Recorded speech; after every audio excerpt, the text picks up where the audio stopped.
RJD ने कहा कि देखो कांग्रेस की वजह से हम सत्ता में नहीं आ पाए। ऐसी भी बात होती है। बीजेपी का एडवांटेज ये है कि उनके यहाँ एक सिंगल कमांड है और सिंगल कमांड के अंतर्गत वो चुनाव लड़ते हैं। तो ये बात सही है कि इनको इकट्ठा बैठकर तय करना होगा कि कैसे आगे चलना है। कि अगर इंडिया अलायंस को अल्टीमेटली 2029 में चुनाव लड़ना है और इस सरकार को गिराना है तो निश्चित रूप से कुछ तो तय करना पड़ेगा ना। कांग्रेस पार्टी तो हमेशा प्रयास करती है कि इकट्ठा होकर सहमति के साथ आगे बढ़े। अब ये भी बात सही है कि कई बार प्रॉब्लम्स होती हैं। पिछली बार जैसे बिहार में चुनाव हुआ था तो कांग्रेस पार्टी को कितनी सीटें दी गई और वो खड़े नहीं उतरे और आरजेडी ने कहा कि देखो कांग्रेस की वजह से हम सत्ता में नहीं आ पाए। ऐसी भी बात होती है। तो इनको सबको इकट्ठा तय करना पड़ेगा कि चुनाव कैसे लड़ने हैं। और देखो बीजेपी का एडवांटेज ये है कि उनके यहाँ एक सिंगल कमांड है और सिंगल कमांड के अंतर्गत वो चुनाव लड़ते हैं और देयरफॉर उनका फायदा भी होता है। लेकिन हाँ, ये सवाल गंभीर है और मैं समझता हूं कि देखिए जहां जहां उत्तर प्रदेश में हम अखिलेश जी के साथ, और हम नहीं, मैं तो कांग्रेस में नहीं हूं, लेकिन कांग्रेस अखिलेश जी के साथ गठबंधन में लड़ी और फायदा हुआ। ऐसा ही तमिलनाडु में हुआ। तो ये बात सही है कि इनको इकट्ठा बैठकर तय करना होगा कि कैसे आगे चलना है। और शरद पवार जी ने भी कहा था कि जो अलायंस है ये नेशनल अलायंस है, ये स्टेट अलायंस नहीं है। मतलब ये प्रदेश के अलायंस नहीं है, प्रदेश के चुनाव में कोई भी कुछ कर सकता है।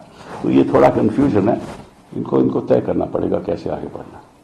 सर, आप क्योंकि बंगाल में चुनाव है और ममता बनर्जी ने सीधे कह दिया है कि हम लोग अकेले चुनाव लड़ेंगे, बार बार इस तरीके की बातें होती हैं। आपने भी कहा कि पहले तय करना चाहिए। तो क्या बंगाल में अभी से ही कांग्रेस पार्टी को या अन्य राजनीतिक दलों को आगे आकर इस पर सहमति बनानी चाहिए, क्योंकि कांग्रेस भी चुनाव लड़ेगी, बाकी अन्य टीएमसी है। सहमति बनानी चाहिए, सहमति जरूर बनानी चाहिए कि अगर इंडिया अलायंस को अल्टीमेटली 2029 में चुनाव लड़ना है और इस सरकार को गिराना है तो निश्चित रूप से कुछ तो तय करना पड़ेगा ना। सर, मणिपुर में सीएम ने रिजाइन किया है। बहुत देर से रिजाइन किया उन्होंने और ये बड़ी, मैं समझता हूं कि बड़ा अत्याचार हुआ वहां। और जो सरकार अपना प्रदेश नहीं संभाल पाती, साल हो गए प्रदेश नहीं संभाल पाए और जिस तरह से वहां महिलाओं के बलात्कार हुए और वायलेंस हुई और नजरअंदाजी हुई यहाँ केंद्र सरकार की तरफ से, तो एक बड़ा दुखी की बात है। और ये फेलियर सेंट्रल गवर्नमेंट का भी है और स्टेट गवर्नमेंट का भी है। बीरेन्द्र साहब को कहीं पहले चला जाना चाहिए था, उनको बर्खास्त कर देना चाहिए था। अभी भी ये प्रयास कर रहे हैं कि कोई और किसी और को चीफ मिनिस्टर बना ले सहमति के साथ। सर, भारतीयों को डिपोर्ट किया जा रहा है, ये संसद में भी इसको उठाया गया था। ये सरकार की तरफ से कहा गया कि ये पहली बार ऐसा नहीं हो रहा है और हम जो तरीका इस्तेमाल किया गया हम देखिए, हम पहली दूसरी बार की बात नहीं कर रहे। बात कर रहे हैं कि किसी की पैरों पे बेड़ियां लगाई जाएं, हाथों में हथकड़ी लगाई जाए और वो अपने प्लेन में बैठ के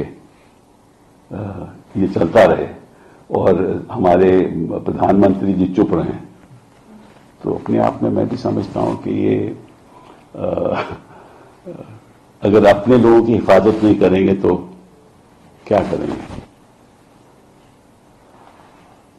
ये तो हमारे कानून के खिलाफ है और ये बात टॉप ऑफ द एजेंडा में होना चाहिए कि आप अगर किसी को भेजना चाहते हो तो इस तरीके से पैरों पे बेड़ियां लगाकर और हाथों पे हथकड़ी लगाकर, ये बिल्कुल गलत रवैया है और इसका हम पूरा विरोध करते हैं।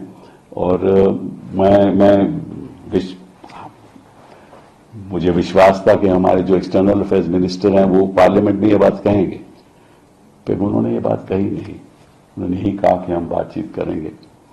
और अब मोदी जी तो जा ही रहे हैं ट्रंप को मिलने के लिए, और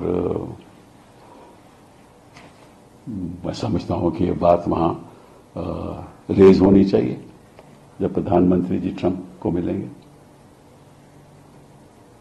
इलीगल इमिग्रेंट तो इलीगल इमिग्रेंट होता है और रिपोर्ट भी होता है, और हम भी यहां प्रयास कर रहे हैं, ठीक है ना। तो लेकिन एक सिविलाइज तरीके से जो भी करना है होना चाहिए।